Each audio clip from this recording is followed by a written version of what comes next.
But if something's anchored, that's a pretty good sized anchor. See the guy sitting on it? Yeah, something is anchored. We think it wouldn't move. But in the real world, if we're talking merchant shipping industry, that's an anchor from a big naval ship actually. Offshore, petroleum, where you've got oil rigs and things and drill ships being anchored by massive anchors, they have to tow out on anchor handling vessels and drop them. The success of the anchoring is only as good as the nature of the sea floor. If you've got a rocky sea floor, the anchor just can't bite, it won't hold, it will drag.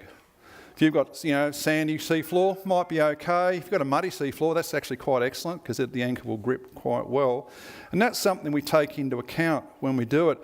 We looked at that Gordon River Dam and you saw this massive structure sitting there. Imagine the weight of water behind that.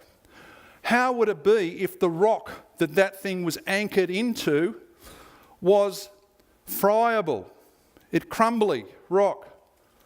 What's going to happen? Doesn't matter how strong the structure is, what's going to happen to it? Just get punched out, like a filling being pulled out by a minty. Someone knows what I'm talking about. Yeah. Okay, so that can happen. The other thing they have to do is they have to test the rock, even if it's hard rock, make sure it's not porous, the water doesn't leak through it. They've got to make sure there's no fractures or faults in the rock. And as a result, when they find the right spot and it is a perfect anchor, they can engineer this dam to actually hold back that 12.4 cubic metres of water. Sorry, cubic kilometres, yeah. Or kilometres, depending how you say it.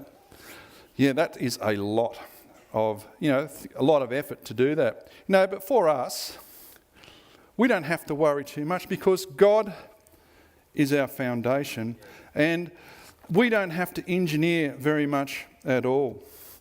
And it's mentioned in Psalm 40 and Psalm 71, Psalm 61 are just a few, but I just want to read to you a couple of bits from Psalm 71 if I may.